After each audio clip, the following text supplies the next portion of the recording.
sekarang kita hidup ini itu nyata ataukah sekedar mimpi? Bisa jadi mimpi ya Ustadz ya. Cobalah. Ini saya merinding ini. Hah? Iya.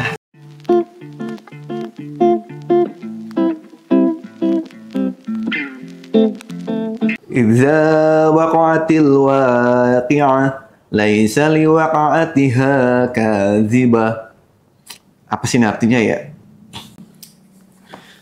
Bingung juga ini. Dalam banget ya. Ini Ustadz kemana lagi ini? Assalamualaikum. Oh, Masya Allah. Waalaikumsalam. Aduh, Mas Basori. Ya. Apa kabar? Alhamdulillah. Aduh, sehat sampean ya? Alhamdulillah, sehat. Ustadz, Ada masalah apa? saya habis baca surat Al-Waqi'ah dan di 2 ayat itu ada makna yang sangat mendalam. Kenyataan di situ tuh apa gitu? Apakah hari kiamat atau memang kenyataan yang lain? Bingung gitu Ustadz. Menurut panjenengan tuh gimana? Jadi begini, idza waqa'atil waqi'ah laisa liwaqa'atiha kadhibah. Apa itu ya? Jadi kalau kita lihat di terjemahan yang ada dalam Quran itu, al-waqi'ah itu diterjemahkan dengan hari kiamat. Kiamat, iya. Gitu. Tapi secara harafiah itu waqi'ah itu sendiri adalah kenyataan. Iya, kenyataan apa itu? Nah itulah. Kalau artinya sendiri, waqa'ah itu peristiwa. Kalau waqi'ah, peristiwa yang benar-benar nyata. Jadi Al-Quran itu menyebut hari kiamat itu beragam. Al-Qari'ah, suara yang memekakkan telinga. As-sa'ah, saat atau waktu. An-naba al-adim, berita yang besar. Itu tentang hari kiamat juga. Al-haqqah, hal yang benar-benar hak, yaitu tentang hari kiamat. Ente sih baca waqi'ah itu karena ingin kaya aja. Tapi kalau dipahami sebenarnya maknanya dalam itu. Idza waqa'atil waqi'ah, apabila terjadi waqi'ah, saya mengartikan kenyataan. Sebenarnya antara kenyataan dan hari kiamat itu benar. Ada hubungannya. Maka dalam Al-Quran itu satu ayat dengan ayat yang lain itu saling menafsirkan. Maka ketika kita tidak dapat menemukan makna tentang waqi'ah, maka itu dijelaskan oleh ayat selanjutnya. Laisa liwaq'atiha kadhibah, terhadap kejadiannya tidak ada sesuatu apapun yang mendustakannya. Jadi waqi'ah itu adalah kenyataan. Dan kenyataan itu tidak dapat didustakan. Kata Al-Quran. Nah, sekarang kita hidup ini itu nyata ataukah sekedar mimpi? Bisa jadi mimpi ya Ustadz ya. Maka kemudian kalau kita mau jujur sesuai dengan kehidupan, keyakinan kita terkait tentang kehidupan ini, kita ini hidup 2 kali, mati 2 kali. Gimana? Mati kan kita belum ada, masih di alam ruh kita, lalu ditiupkan kepada rahim ibu kita, ya kan? Alam rahim. Ketika kemudian sebelum kita ditiupkan itu kan mati kita. Iya, berbentuk Lalu ruh gitu ya. Berbentuk ruh kan gitu, entah kita ingat apa tidak kan gitu ya. Lalu kemudian kita lahir ke dunia ini kan hidup kan. Ke dunia ini kan hidup kan itu kan. Lalu kemudian mati lagi karena kita menyaksikan bahwa orang-orang yang sudah ajalnya tiba itu kan, entah itu ketabrak atau sakit atau menua atau dan sebagainya, yang jelas mereka mati kan. Betul apa tidak? Iya. Nah, ketika itu lalu kemudian hidup lagi. Dan hidup yang kedua ini itu nggak akan mati lagi. Oh, artinya Abadi. berarti sesungguhnya kehidupan yang benar itu yang hidup di mana? Maka kata Ali radhiyallahu an, dia pernah bilang, an-nasu niyamun fa idza matu intabahu. Manusia itu tidur. Kalau sudah mati baru bangkit. Baru sadar. Dalam ini. Iya. Paham ya ini ya? Jadi an-nasu niyamun fa idza matu intabahu. Karena apa? Karena sadarnya kita itu kalau sudah mati. Kalau sekarang ini mimpi kita, maka kenyataan yang paling benar, kenyataan yang paling hak bagi umat Islam itu adalah kehidupan setelah kematian ini. Kehidupan setelah mimpi ini. Cobalah. Nih saya merinding ini. Iya. Saya pernah dengar sih Ustaz. Jadi dulu tuh ada seorang sufi bilang ya, saya baca buku tuh. Di situ dia ngomong gini, wahai orang-orang bodoh, sesungguhnya kehidupan ini adalah kematian dan kematian adalah kehidupan. Itu. Kalau sudah mati baru hidup yang sebenarnya. Hidup yang sebenarnya. Maka kenyataan itu kalau kiamat, kalau diartikan kiamat ya benar juga. Ada kiamat kecil, ada kiamat besar. Kalau dalam hadis man mata faqad qomat kiamatuhu. Siapa yang wafat, yang mati, itulah kiamat. Itulah kiamatnya. Tapi kiamat kecil, bukan kiamat kehancuran. Iya. Ya kan? Maka dulu kita diajarin ada yang namanya kiamat sughra dan kubro. Kiamat kubronya nanti setelah semuanya dibinasakan. Kan gitu. Nunggu ajal kan gitu. Tapi paling tidak kita sudah diperingatkan oleh Allah. Yaitu ketika kita ini kemudian harus menghadapi kiamat kecil. Termasuk kematian itu ya. Dan termasuk itu menuju yang disebut dengan kenyataan. Lah, kenapa itu disebut kenyataan? Kenapa itu disebut kenyataan? Karena pasti. Karena pada hakikatnya semua yang ada di alam dunia ini untuk sekarang itu fana. Nggak abadi. Nggak abadi. Harta, tahta, wanita, kekayaan. Iya. Cobalah kita nyari harta. Banyak. Lalu kemudian setelah banyak, kekayaan yang kita miliki itu milik siapa? Allah. Milik ahli waris. Dibawa nggak ke kuburan? Iya, dan itu pun mereka bertengkar dulu para ahli warisnya sebelum dibagi-bagi. Iya, kalau ahli warisnya baik, mau doain. Kalau lupa, kalau habis, wassalam. Nggak bawa kebaikan malah jadi fitnah, mudorot, bahkan bisa menjadi tanggungan kita di akhirat kelak. Iya. Maunya kita itu tidak menyengsarakan anak, tapi anak kita yang kemudian menyengsarakan kita. Jabatan ditinggalkan, ya kan? Makanan yang enak apalagi, ya kan? Artinya apa? Semuanya dunia, gitu loh. Jadi kalau sudah mati, maka kemudian ya kiamat. Ya kiamat gitu saja. Nggak ada yang lain.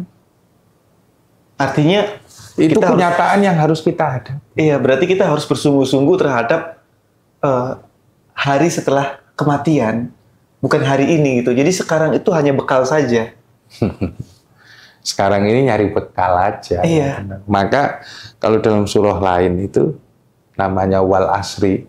Innal insana lafi khusrin. Demi masa, sesungguhnya manusia berada dalam kerugian. Iya. Jadi semua manusia itu merugi. Siapa yang nggak rugi? orang yang beriman dan beramal soleh. Kenapa manusia itu rugi? Ya karena dia menyia-nyiakan Waktu. betul. Kalau saya lebih ekstrim lagi. Apa? Karena yang dilawan oleh manusia itu adalah waktu. Dan ketika kita tidak memanfaatkan waktu, maka kita akan dilindas oleh waktu. Bukan begitu. Kalau yang dilawan itu adalah waktu, pasti kalah. Kitanya ya. Ada nggak yang bisa merekayasa waktu? Nggak bisa, waktu terus berjalan. Nah, iya. Maka kemudian kalau kita hanya mencari dunia, nggak mencari akhirat, nggak punya iman, nggak punya amal soleh, rugi nggak kira-kira? Sangat rugi. Karena semuanya akan binasa. Iya. Nggak ada yang kita bawa ini. Yang bisa bertransformasi dan abadi, kira-kira apa itu? Ya, amal soleh kita. Nah itu caranya gimana?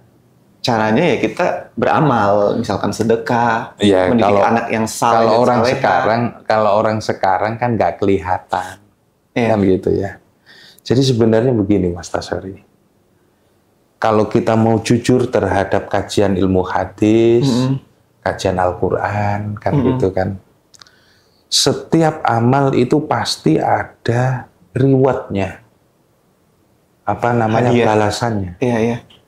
Dan itu tercatat lengkap di dalam hadis maupun Quran.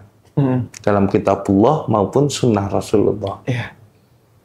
Gampangannya gini lah.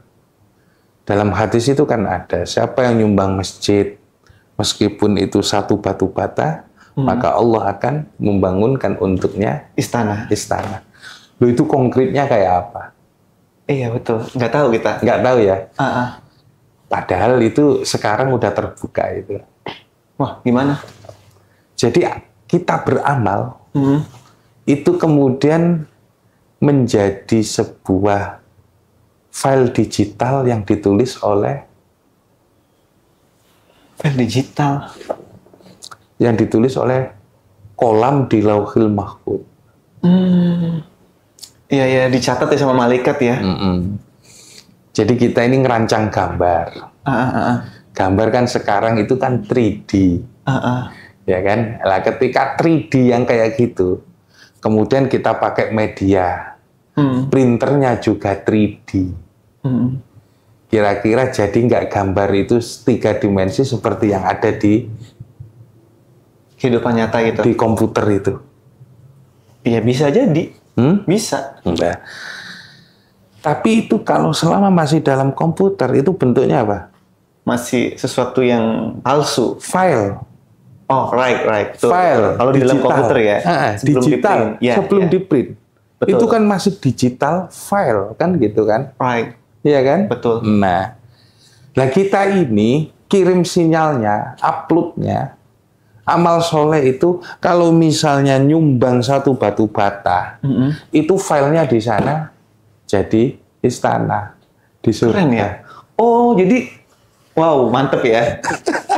Tidak serupa gitu ya.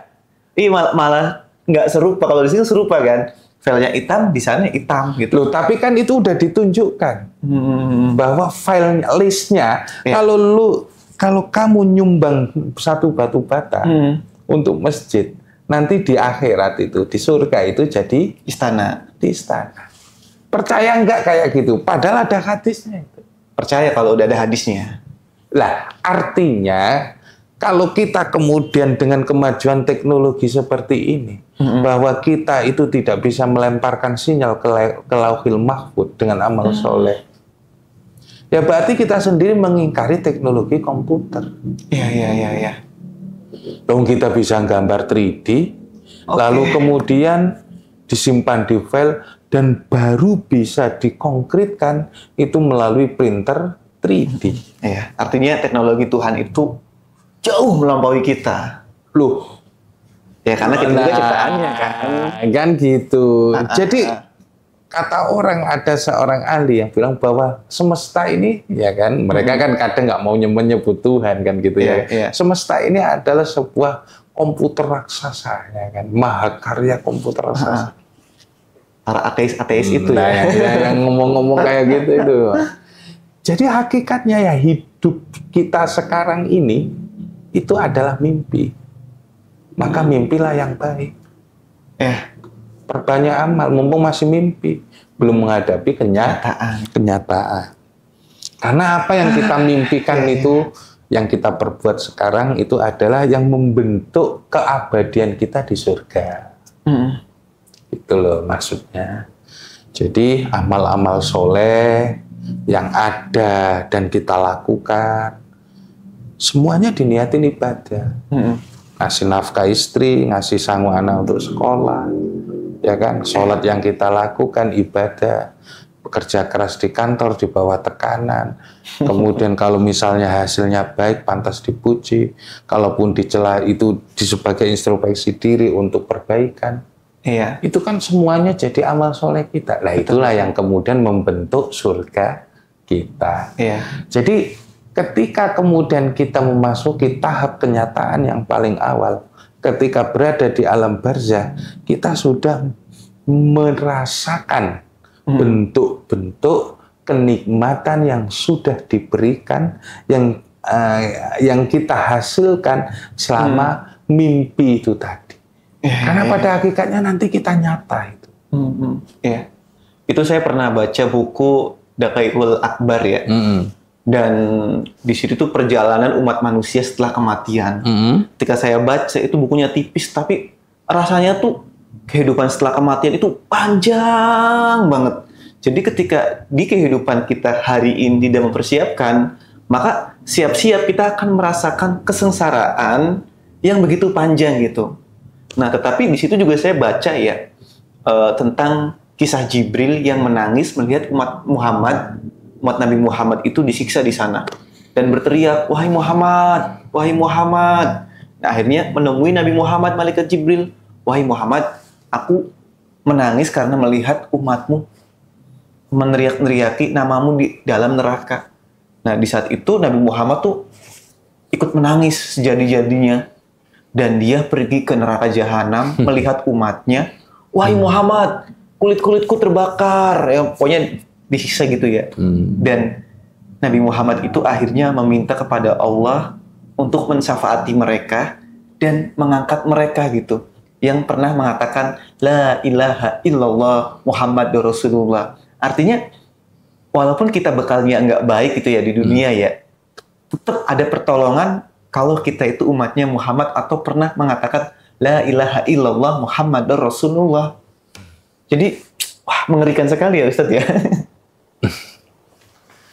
Ya, pertama lama atau tidak lama itu bergantung ya. Kalau di sana kenikmatan ya rasanya sebentar gitu ya Ustadz ya. Ya sudah, kalau tahu jawabannya. Artinya ya udah kita siapin bekal aja sekarang gitu ya. Terus soal di akhirat nanti, ya kan? Kalaupun kita ini apa ya, pernah dosa, jangan lama-lama. Kalau di neraka, meskipun ada jaminan masuk surga. Masuk surga. Oh iya. Susah gitu, ya kan? Sengsara kok lama. Iya. Jadi kita harus memilih. Ya udah bahagia selamanya aja. Jangan gitu. Mendingan sengsara di dunia lah. Alright. Karena di sana itu lebih sengsara gitu. Sengsaranya sengsara ya ketika di akhir. Ya kita nggak bisa lepas dari kesengsaraan itu. Nggak, maksudnya begini. Ya kita kalau berbuat dosa jangan banyak-banyak. Sedikit-sedikit. Jangan banyak-banyak, kalau bisa nggak berdosa gitu loh. Iya, amin. Agar di nerakanya nanti nggak lama gitu loh. Iya. Tapi saya sih berharap ya semoga teman-teman yang nonton video ini semuanya tuh setelah kematian tuh masuk surga semua. Amin kan gitu. Termasuk kita berdua. Nah, bisa bertemu sama subscriber. Betul. Atau jangan-jangan gini Ustadz. Ada subscriber kita yang mau masuk neraka. Nah, tiba-tiba dibilang tuh sama malaikat, "Wahai fulan, masuklah kamu neraka." Terus mereka bilang, "Wahai malaikat, dulu aku penontonnya Ustadz Ahmad Zulfikar." "Oh, iya toh, masuk surga." Ya nggak se ekstrim itulah. Oh, kan, iya, gitu. iya. Ya kita sama-sama berusaha, sama-sama berupaya. saling menasehati dengan sabar dan kebaikan. Ya gitu aja. Jadi intinya adalah untuk memahami kiamat, untuk memahami al-waqiah itu, bayangkan bahwa diri Anda sekarang ini sedang tidur. Nanti kalau sudah bangun, Anda akan menghadapi kenyataan yang sesungguhnya, kehidupan yang sesungguhnya. Nanti kalau sudah mati, Anda akan menghadapi kehidupan yang sesungguhnya. Right. Insya Allah itu yang akan menjadi bekal kita untuk menghadapi hari kiamat dan kenyataan. Ya, dari 2 ayat saja Ustadz bisa menafsirkan sepanjang ini loh, sedalam ini. Yaitu para ulama. Al-Waqiah. Ya, kan? itu para ulama. Ada itu nanti dibuka kapan lagi tentang rahasia-rahasia yang ada di dalam yang lain ya. Yang sedikit kan gitu. Atau mungkin teman-teman bisa di kolom komentar minta ditafsirin ayat-ayat Al-Quran yang mungkin aja. membingungkan. Ya, kan gitu, itu aja. Oke. Terima kasih ya. Terima kasih para pemirsa. Jangan lupa untuk subscribe. Assalamualaikum warahmatullahi wabarakatuh. Waalaikumsalam warahmatullahi wabarakatuh.